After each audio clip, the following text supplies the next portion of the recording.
The number of Americans who have mistakes on their credit reports is staggering. A 60 Minutes report exposed that most people cannot even correct the problems. CBS 2's Christine Sloan follows up.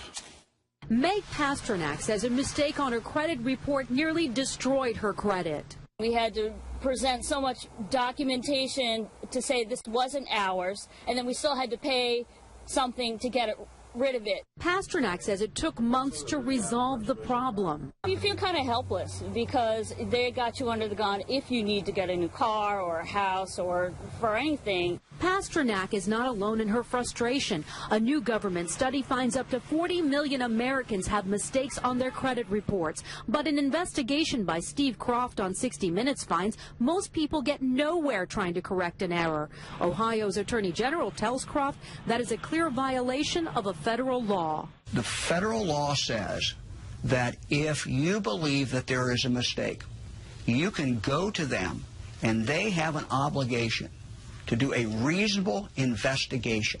They're not doing a reasonable investigation. End result, if we're successful, is a deletion of that record from your credit report. The credit pros in Newark help people fight agencies like TransUnion and Experian. All the information they receive from a customer, they translate it into a code. They don't forward the letter and the proof of payment to the creditor. They just forward the 3-digit code. So the best way to protect yourself?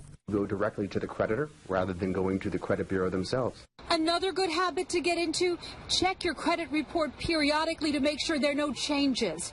In Clark, New Jersey, Christine Sloan, CBS 2 News. And like 60 Minutes, we were unable to get an actual person at the 3 credit reporting agencies. 60 Minutes was referred to the spokesperson for the agencies, who provided a statement citing an industry-sponsored survey that showed 90